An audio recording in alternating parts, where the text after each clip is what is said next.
안녕하세요 여러분, 반갑습니다. 누구나 이해하시고 쉽게 기업에 대한 진짜 정보를 전달드리고 있는 대기업 김아진 멘토입니다. 오늘 같이 SK네트워크스 한번 살펴보겠습니다.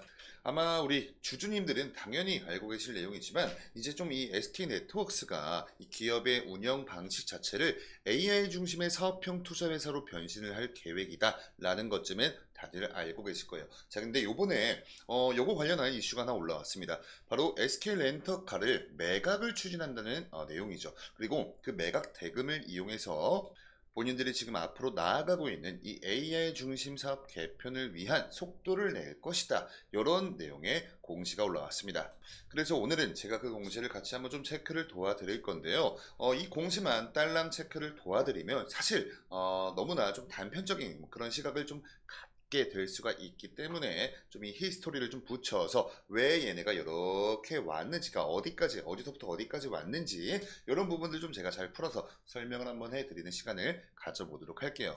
우선은 이러한 뭐 사업성 개편 자체가 하루아침에 뚝딱 되는 건 아니기 때문에 좀 어느 정도 좀 중장기적인 관점으로 우리가 바라볼 필요가 있는 그러한 부분이었는데, 이제 좀 점진적으로 하나하나 이 진척성이 좀 눈에 보여지고 있어요. 그래서 오늘은 이러한 내용과 좀 더불어서 이 SK네트워크스 주가에 관련된 말씀도 같이 한번 나눠보도록 하겠습니다. 본격적인 영상 시작에 앞서서 저희 대기업 채널을 좀 많이 자주 애용하시는 분들은 알고 계시겠지만, 저희는 우리 여러분께 문자를 요구한다거나 뭐 금전을 요구한다거나 주식 리딩방 가입 권유 같은 거 하지 않습니다. 정말 100%이 기업에 관련된 팩트, 정보만을 전달드리는 그런 건전한 채널이기 때문에 영상에 좋아요 버튼 한 번씩 부탁드리면서 많은 응원과 성원과 지지 부탁드리면서 영상 시작해 보도록 하겠습니다. 우선 제가 지난번에 이 2월 달에 SK네트워크스 영상을 업로드를 드리면서 소개를 드렸던 내용이 바로 이거였습니다. 이 실리콘밸리 큰 손과 손을 맞잡은 SK네트워크스 AI 투자회사로 탈바꿈을 할 것이다. 그리고 이 보우캐피탈이라는 곳과 같이 펀드를 조성했다는 내용이었죠. 이게 2월 1일자로 올라왔던 이슈였습니다. 이때 당시 이 보우캐피탈과 공동펀드 결성으로 SK네트워크스는 AI를 포함한 좀 최첨단 요 기술 분야의 사업에 투자를 할 수 있는 요 속도를 좀 낼 수 있는 계기가 되었다라고 설명을 드렸죠. 이때 제가 말씀드렸던 이 보우캐피탈이 어떤 곳이었죠? 말 그대로 뭐 캐피탈은 캐피탈인데, 우리가 이 보우캐피탈에 좀 초점을 맞춰서 보기보다는 이 보우캐피탈의 회장에 우리가 포커스를 맞춰야 한다고 했습니다. 자, 이 보우캐피탈 회장이 비백이라는 사람인데요. 이 사람이 지금 현재 이 실리콘밸리 안에서 투자 거물이라는 라고 좀 칭해지고 있습니다. 이 사람 이력을 좀 간단히 설명을 드리면요. 1997년도에 소프트웨어 기업 이 팁코라는 회사가 있었어요. 근데 이 팁코를 이 비백이라는 사람이 세웠습니다. 그리고 나서 2014년도에 43억 달러에 매각을 했어요. 지금 환율 기준으로 하면 5조 6천억 원 정도 됩니다. 뭐 몇백억, 몇천억 규모가 아니라 5조 6천억이라는 정말 천문학적인 금액을 본인이 세웠던 이 팁코라는 기업 매각을 통해서 이 하나의 개인이 이뤄냈던 거예요. 그리고 심지어 이 프로농구가 미국에서는 엄청나게 유명하거든요. 그래서 이 세크라멘토 킹스라는 미국 프로농구팀의 구단주이기도 하다라고 제가 좀 설명을 드렸습니다. 자, 그래서 어찌 되었건 이 두 회사는 이 펀드 운영을 통해서 인공지능, 즉 AI죠. 또 AI와 뭐 머신러닝 같은 이 ML 머신러닝 같은 여러 영역에서 투자 기회를 찾을 것이다 라고 이들이 공식적으로 발표를 했습니다. 자, 여기서 말하는 이 머신러닝이라는 게 인간의 학습 능력과 좀 비슷한 이런 기능을 이 컴퓨터에서 좀 실현을 하고자 하는 그런 기술인데요. 좀 이 경험적인 데이터를 기반으로 해서 학습을 하고 또 예측도 하고 또 자기 스스로의 성능을 향상시키는 뭐 이런 시스템과 이를 위한 알고리즘을 계속해서 연구하고 구축하는 기술이라고 말할 수가 있어요. 즉 한마디로 알아서 학습하게 할 수 있는 기능, 기계가 머신이죠. 머신 러닝, 기계가 배운다라는 거죠.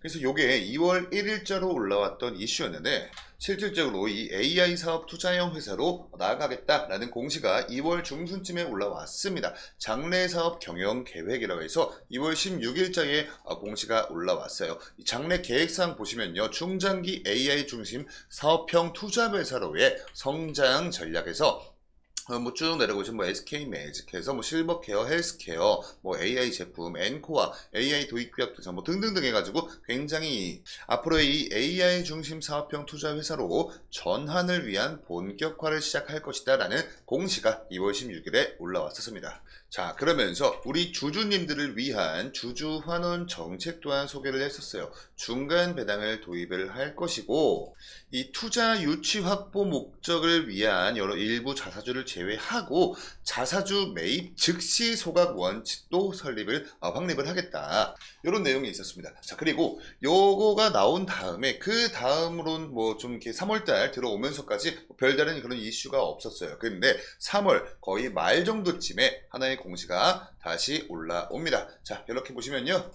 풍문 또는 보도에 대한 답변 이런 공시가 올라왔어요. 이 관련된 내용을 한번 좀 보시면요. 당사는 SK렌터카 지분 매각과 관련하여 외부 자문사를 통해 검토를 진행하고 있으나 그 외에 구체적인 결정 사항은 아직 없어요. 그러니까 뭐 루머 이런 거 퍼뜨리지 마세요라는 그런 공시예요. 자, 그러면서 이와 관련하여 자, 요거죠. SK렌터카 지분 매각 요것과 관련해서 향후 구체적인 사항이 결정되는 시점 또는 1개월 이내에 재공시하도록 하겠습니다. 그러니까 이 SK렌터카 지분 매각 관련해서 결정이 되는 시점이 1개월 보다 더 빠르면은 그 결정된 시점에 공시를 할 것이고, 만약에 좀 결정이 안 나더라도 무조건 한 달 내에 우리가 공시를 하겠다, 이렇게 공시가 올라왔어요. 자, 그래서 최근에 올라온 공시 바로 어제자로 올라왔던 공시입니다. 요거 한번 좀 다시 볼게요. 풍문 도는 보도, SK렌터카 지분 매각 추진 보도에 대한 조회 공시 답변. 자, 이거 관련 내용을 여러분들 잘 안 보이실까봐 제가 조금 더 키워서 이렇게 같이 한번 좀 보겠습니다. 자, 이렇게 해서 어피니티 에쿼티 파트너스를 본건 매각의 우선 협상 대상자로 선정을 하고 본 계약의 조건을 협상하기 위해서 당사자들의 권리와 의무 등이 포함된 구속력 있는 양해각서 즉 MOU죠. MOU를 4월 16일에 체결을 하였다. 그러니까 이제 이 SK렌터카 매각 관련해서 좀 이게 더욱더 구체화가 됐다는 내용이에요. 자, 그리고 우리한테 사실 중요한 건 돈이죠. 돈. 얼마인데, 얼마에 팔 건데, 요게 좀 중요할 수 있습니다. 바로 여기 나와요. 매매 예정 금액은 당사가 보유한 SK렌터카 지분 100%를 기준으로 약 8,500억 원 내외이다.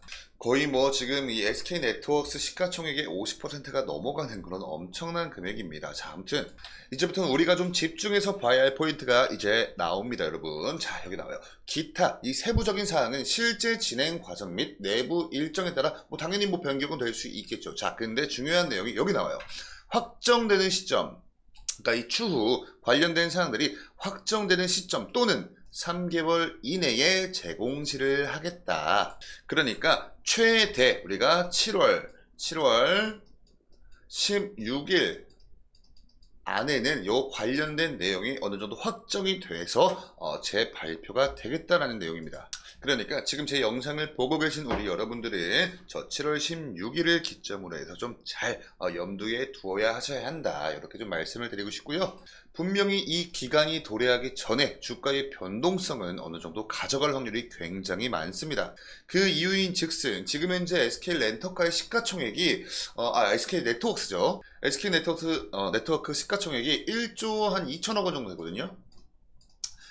1조 2천억 원 정도 되는데 요거 SK렌터카 지분 매각해가지고 약 한 8,500억 정도 내외라 했잖아요. 그럼 뭐 과반수가 뭐예요? 거의 뭐 한 70% 가까이 되는 그러한 매각 대금이 이렇게 SK네트워크스의 보유 자금으로 들어가는 것이기 때문에 그만한 현금 확보가 된다면 이 기업의 밸류에이션 측면에서도 어느 정도 시장에서 분명히 반영을 할 것이에요. 그래서 아마 정말로 높은 확률로 요 7월 16일 직전까지는 요 안에서 그러니까 이게 도래하기 전까지는 무조건 좀 어느 정도 큰 변동성은 가져갈 확률이 굉장히 높습니다. 그러니까 지금 영상을 시청해 주고 계시는 우리 주주님들께서는 제가 요거 관련된 내용 계속해서 모니터링 하면서 정보들 올라올 때마다 즉각 말씀을 드릴 테니까 저희 대기업 채널 구독 버튼 한 번씩 부탁드리면서 영상의 내용이 지금까지 좀 상당히 도움이 되고 있다 하시는 분들은 영상에 좋아요 버튼 한 번씩 부탁드릴게요. 자, 그럼 이런 내용들 토대로 해서 이제 차트로 넘어가서 주가의 흐름 한번 같이 보도록 하겠습니다. 이렇게 차트로 넘어가서 같이 한번 좀 보시면요. 최근까지 굉장히 좀 좋은 흐름을 좀 보여주었었는데, 이때 당시가 여러분 그 보호캐피탈과 이 투자, 공동펀드를 결성했다. 딱 그때였습니다. 그래서 엄청난 관심을 받았다가 재료가 좀 소멸했죠. 2월 1일자로 그 관련 이슈가 딱 발생이 됐는데, 그 이후로 또 어떠한 이런 상승 트리거가 될 수 있는 그런 재료가 나오지 않았습니다. 그래서 시장에선 재료가 소멸을 했다, 이렇게 판단을 하면서 상승분 반납하는 주가 조정이 나왔어요. 그리고 가장 최근 들어서의 주가 조정은 사실 우리 SK네트워크 개별적인 어떠한 이슈 때문에 이렇게 주가 조정은 나온 거 아니고, 시장 자체의 지수가 좀 많이 빠졌습니다. 요거 관련돼서는 우리 같이 이 업종, 이 코스피 차트를 같이 한번 좀 보면서 말씀을 나눠보도록 할게요. 이렇게 놓고 한번 좀 같이 보시면요. 이제 올해 들어오면서부터 이때까지 4월 1일을 기점으로 해가지고 지수 조정이 지금 현재 나오고 있습니다. 요 같은 이유가 뭐냐면, 우리 여러분 작년까지만 해도 이제 2024년도 들어가면 못해도 5번에서 7번의 금리 인하가 있을 것이다 라는 전망이 굉장히 지배적이었어요. 그래서 이 주식시장 안으로 이 금리 인하 기대감으로 굉장히 많은 자금들이 들어왔습니다. 그게 곧 지수 상승을 견인을 했었죠. 자, 근데 요때 이 4월 1일, 4월 2일 요쯤 기점으로 해가지고 4월달 들어오면서 미 연준의 각 주에 있는 미 연준 이런 총재님들 입에서 엄청나게 매파적인 발언들이 계속됐습니다. 그거에 대한 근거는 미국의 경제 성장력과 경제 지표가 너무나 견고하다는 거예요. 그리고 엊그제 4월 15일 날 발표됐던 이 미국 소매 판매 지수도 원래 기준은 시장에서 0.4%를 좀 예상을 하고 있었는데, 요게 0.7%가 나왔습니다. 그러니까 거의 2배에 달하는 이 소매 판매 지수가 나오면서 지금 아직도 미국은 소비력이 살아있다. 즉, 이 자금의 유동성이 굉장히 풀려있기 때문에 굳이 금리 인하는 지금 당장 필요가 없어 보인다. 이런 굉장히 매파적인 발언들이 계속되면서 그동안 이 금리 인하 기대감으로 들어왔던 시장의 자금들이 많이 이탈을 하면서 지금 이렇게 이 지수 자체에 조정이 나오고 있어요. 그래서 오늘자도 지금 코스피 보시면요, 0.36% 갭 상승으로 출발을 했는데 상승하고 쭉 또 밀리고 있습니다. 그래서 2600선 지금 깨졌어요. 지금 제가 영상 촬영하고 있는 이 시점을 기준으로 해서 2595입니다.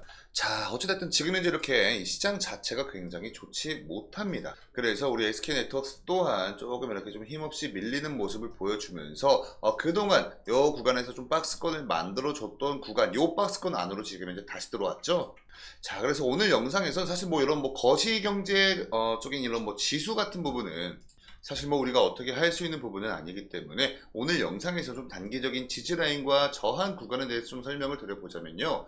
아무래도 이 박스권 하단 부근인 약 5,200원 선에선 주가 조정이 지금 현재 위치에서 주가 조정이 나오더라도 요 근처에서 일단은 좀 지지를 해주는 지역과 굉장히 중요할 수 있어요. 왜냐하면 이 과거부터 이렇게 만들어 왔던 요 박스권, 이때도 계속해서 좀 요 구간에서 지지를 받아주는 모습 보여주었거든요. 근데 여기가 무너져 버리면은 사실 추가적인 조정이 또 나올 수가 있기 때문에 그래도 요 5,200원 선 근처에서 좀 지지를 받아주는 모습을 우리가 확인을 해볼 필요가 있겠고요. 반대로 주가 상승이 나와준다면 우선은 좀 굉장히 단기적인 관점에서 이 파란 색깔 선이 여러분 11선입니다. 파란 색깔 선이 11선인데 이때로 계속해서 좀 저항에 밀리는 모습을 보여주었어요. 그래서 지금 11선이 이쪽 위치를 하고 있습니다. 여기 선을 딱 그어보니까 약 5,630원 요 정도 나오거든요. 그래서 어떠한 상승 트리거가 발생을 하면서 이렇게 빵 강한 상승이 동반되지 않고 좀 어느 정도 기술적인 반등 요쪽 영역에서는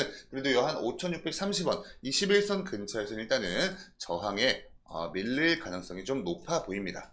이런 기술적 분석을 여러분들 좀 간단히 체크를 하시고요. 자, 지금 좀 꾸준하게 들어오고 있는 이 매수 수급 주체가 개인과 외국인입니다. 개인과 외국인. 그리고 기관은 꾸준한 매도세가 이어지고 있어요. 근데 이 기관의 매도세는 요거는 우리 SK네트워크 개별적인 어떠한 악재 때문에 그런 것이 아니라 그냥 코스피 전반적인 이 시장 자체에서 이 기관의 이탈률이 좀 지금 많이 굉장히 높은 상태예요. 그래서 이 코스피 종목이라면 좀 대부분 다 비슷한 흐름이다 이렇게 좀 보시면 되고, 그래도 이 외국인의 수급이 아직까지 살아있다는 점이 우리한테 좀 불행 중 다행이다, 좀 그나마 고무적인 사실이 될 수가 있습니다. 그리고 지금 사실 이 기관의 매도세가 좀 강할 뿐이지 개인과 외국인 그리고 기타 법인 내외국인까지 아직까지는 전부 다 좀 수급이 살아있다는 거거든요. 요거 자체가 일단은 이 외국인 관점에서는 얘네가 보기에는 지금 현재 굉장히 저렴하다, 그리고 장래의 좀 미래 가치를 좀 어느 정도 알고 있다는 뜻이겠죠. 이 외국인의 수급이 굉장히 고무적인 사실이 뭐냐면, 여러분, 이게 지금 보고 계시는 게 22년도 4월 달부터 지금까지 SK네트워크스의 외국인 보유 물량 현황이거든요. 이 빨간색이 주가입니다. 그리고 파란색이 외국인 보유 물량인데, 이때 이후 주가가 좀 상승할 때 얘네가 보유 물량 좀 줄였다가 이때를 기점으로 해서 지금까지 꾸준하게 보유 물량 늘려나가고 있어요. 제가 영상마다 매일같이 말씀드리지만 이 개인과 외국인과 기관 요 대표적인 수급 주체 중에서 주가를 상승 견인을 할 수 있는 수급 주체는 일단 개인은 아니죠. 그럼 외국인 아니면 기관인데, 지금 현재 이 유가증권 시장, 즉 코스피 시장 자체에서 기관의 이탈률이 엄청나게 높습니다. 그래서 이 부분은 사실 우리가 기대를 하지 않고, 자, 그럼 남아있는 요 외국인이 굉장히 중요한데, 지금 우리 SK네트워크스는 외국인 수급이 꾸준하게 붙어주고 있고 얘네가 보유 물량을 계속해서 늘려나가고 있다는 게 좀 고무적인 사실이에요. 이 코스피 지수 자체가 어느 선에서 좀 지지를 받고 반등이 나와줄지는 아무도 모르는 영역이겠지만, 그래도 이러한 지수의 반등이 일어나면서 기관의 수급이 다시 들어와 줄 때, 외국인과 기관의 쌍끌이 매수가 진행이 될 때, 딱 그때의 모멘텀이 어떻게 보면 주가 상승 턴 어라운드가 될 수 있는 기점이 될 가능성이 굉장히 높거든요. 자, 그렇기 때문에 우리 여러분들 이런 부분 좀 잘 체크하시면서 투자를 하시면 보다 더 안전한 투자를 하실 수 있지 않을까, 이런 생각을 좀 하면서 지금 현재 영상을 시청하고 계시는 분들께만 제가 공개를 이렇게 했습니다. 뭐 지금까지 SK네트워크스 관련된 말씀을 좀 나눠보았고요. 오늘 영상의 내용이 우리 여러분께 도움이 되셨다면 영상의 좋아요 버튼, 그리고 저희 데이업 채널 구독 버튼으로 많은 응원 부탁드리면서, 또다시 추가적인 이슈나 정보들 나오면 그때그때 취합해서 여러분께 브리핑을 드리도록 하겠습니다. 자, 그럼 우리 여러분들 꼭 안전한 투자, 잃지 않은 투자, 성공적인 투자 성투하시길 바라면서 저는 다음 영상으로 인사드릴게요. 지금까지 데이업의 김아지 멘토였습니다. 감사합니다.